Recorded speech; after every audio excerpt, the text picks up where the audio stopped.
Hello and welcome. My name is RayDude, and this is a commentary video for Bases Loaded 2, the speedrun. The idea of the speedrun is to win the game as fast as you possibly can. Now there are two categories, there's win a game and lose a game. For this particular run, we're focusing on winning a game.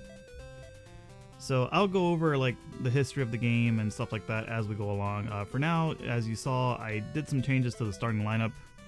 Basically, I put our power hitters at the top of the lineup to try to score a run as quick as possible. You want to score one run and then just make the game end quickly, obviously, so the speed run could be over.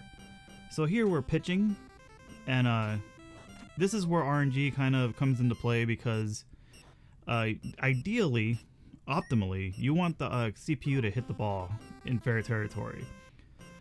Just to limit the number of pitches that you throw, because that's going to be where most of your time is lost. The computer will foul balls away, they'll stare at balls right down the middle and not swing. You know, strikeouts are nice, but ideally and optimally, again, you want the CPU to actually line out or fly out or ground out, or, you know, to get out by making contact.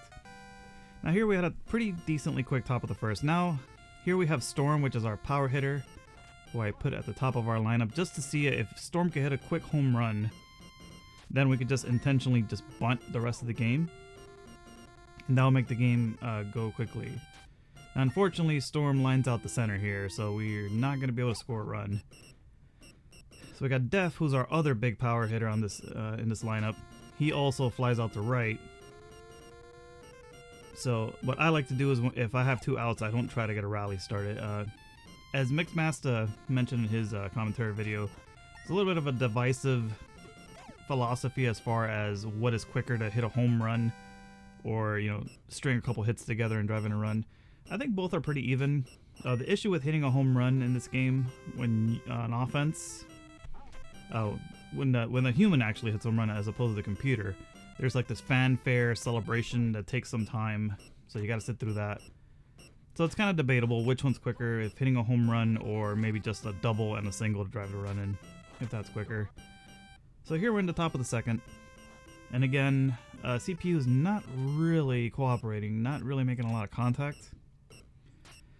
This is still better than the computer fouling a bunch of balls away, because that is just a complete time sink. So you rather, as opposed to the foul balls, definitely you rather them strike out.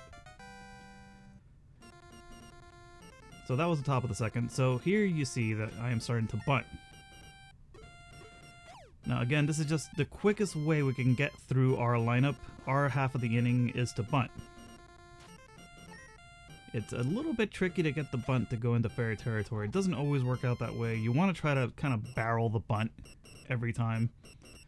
See how that was an inside pitch and I backed up. It didn't work out. We fouled it off. But sometimes you'll get a bunch of fouls. Sometimes you'll get off-speed pitches inside or outside with a lot of movement. Those are very difficult to bunt. And me personally, if I get two strikes, I just swing. It's much quicker that way anyway. So here we're at the top of the third. And this right here, see that line out to second base, that's what you want. You want one pitch, quick line out, next batter. Obviously, and here we go, line out to first. This third inning, I believe, if I'm not mistaken, yeah, 3-pitch inning. That is optimal. That is as fast as you can possibly do a half inning. 3 lineouts to first and or second base, the right side of the field. So it's tricky when selecting your pitcher, the pitcher you want to use, because if you have a pitcher that throws a lot of hard stuff, a lot of hard fastballs, it does save time, because obviously the fastball will travel quicker than, let's say, a 75-mile-an-hour fastball. But the CPU will have a higher propensity of striking out if you have a pitcher that throws really hard. So you kind of need to find that balance. You want a pitcher that is not going to allow a bunch of home runs, but is still going to pitch to contact. Because as you saw on the top of the third, that was by far the fastest inning that we had. It is the optimal strategy. So here we got a ground ball to first. I'm sorry, ground ball to second. Again, ideally, and these couple innings in this run, like in the middle innings, we got a lot of contact, but you'll oftentimes see that Sometimes the computer will do that, they'll just stare at the ball. It can be a little frustrating, but it's okay. So this game has really ramped up in popularity as far as the speedrun goes. This world record was held by Mixmaster PJ, who was an excellent Bases Loaded 2 player, but there wasn't really a ton of activity surrounding this game's speedrun until recently. I was able to, in my first try, get a pretty decent time. I was able to actually get the world record. A lot of that has to do with the fact that I've played this game since I was a kid. I love this game. It's one of my favorite games on the NES. And I just on a whim just picked it up. Just I was wondering what times were into speedrun.com, and I just I said, why not? Let's give it a shot. So recently, there's been even more activity because Lack Attack 24, who is known as the Legend of Zelda world record holder and also just a great retro speedrunner in general, also picked this game up. I believe he did it for his 22,222 followers special. I think it was playing all games that had a 2 in it. I don't know if it was all NES games or just all games in general. But this was one of the games he picked up, and he ended up really, really enjoying it. So he has now made this game that he's grinding, and he's speedrunning it a lot. So it's very exciting. Very exciting times for Bases Loaded 2. It's a game that's definitely blossoming in popularity in the retro speedrunning community, which is great. Because this is a great game. I feel like it's a very underappreciated game. This is a game that kind of got a little bit of flack compared to the first one. The first one seems to be more beloved in general. And I think that has a lot to do with, as you can see here defensively, it has a different perspective than the original Bases Loaded. The original Bases Loaded had a bit of a more traditional top-down, you can see the whole field type of perspective, whereas in Part 2, the perspective is kind of the camera zoomed in and following the ball, which does make it really tricky sometimes on line drives and fly balls because you can't really see your outfielder until the last second or two, so you have to react to make defensive plays. It can be difficult. There's definitely a learning curve to playing good defense in this game.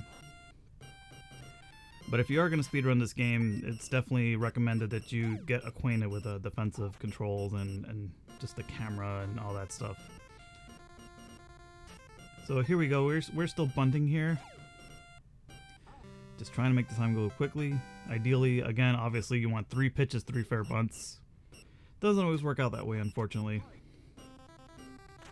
So this game was released in North America in February 1990. It was actually released in Japan in August 1988. It was called Moero Pro Yakyo Hatsuyo Hachi Keteban, or Burn Pro Baseball 88 Decision Version. Yes, that was the name of the game in Japan. And it sold many units. I mean, it sold a lot of units here in North America as well. They love baseball in Japan, and obviously we do here in the States as well. So getting back to the actual run, here we're in the top of the 6th inning, and we got a sharp ground out the first. Again, that is what you want. You want sharp ground outs, line outs, fly outs, anything particularly or preferably on the first or second pitch. And here we just continue our bunting. Despite the pitcher's best efforts, again, they're going to try to do a lot of off-speed pitches with movement. Those are a lot trickier to bunt. But as long as you get the barrel on the bat like that, I'd say about 80% of the time you'll be able to bunt it fair. So here we're head to the 7th inning. We're 27 seconds ahead of world record pace. And again, we get the optimal result, which is a quick line out to the first base side. And here we have a ground out to second. So this was another very strong inning.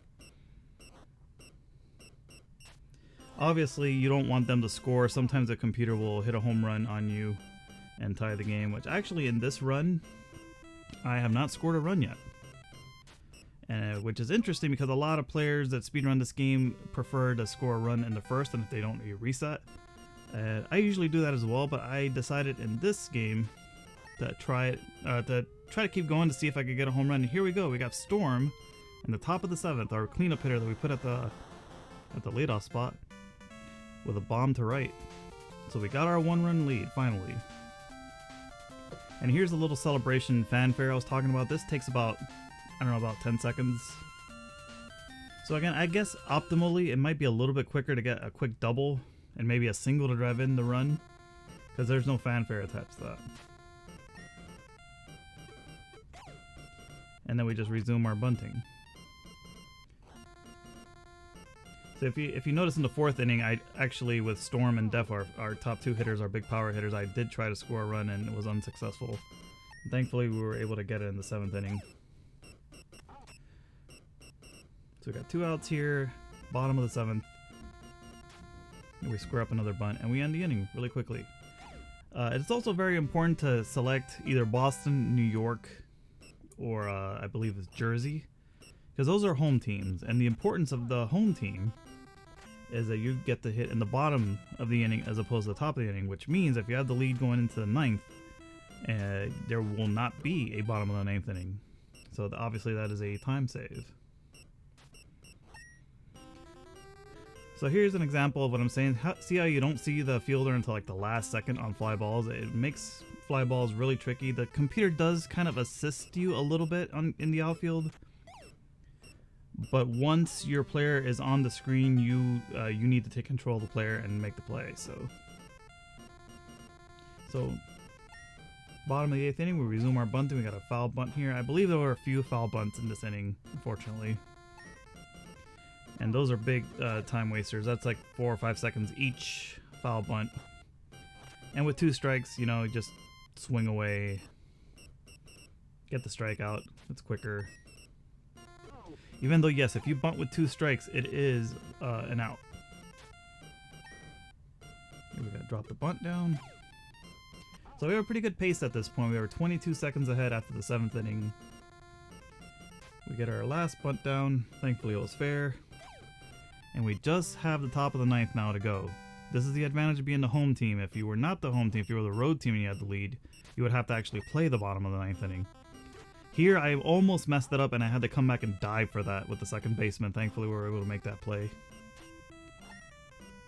This is a difficult play where I needed, I believe that was a shortstop, to go back on. That was kind of an in-between line drive that would have fallen in front of the left fielder, so thankfully we were able to make the play with the shortstop. I believe that was short. It could have been the third baseman. Final pitch, just a strike right down the middle, and then time stops right when you see the game over screen. Right there. 12-12-23, which is the current world record. This run is actually not was just submitted to speedrun.com. So at the recording of this video, so this is a time and a video that other people have not seen yet. But I hope you enjoyed this little commentary video. Bases Loaded 2 is such a fun game, and I definitely encourage you all to play it and check it out for yourselves. Thank you. Have a wonderful night.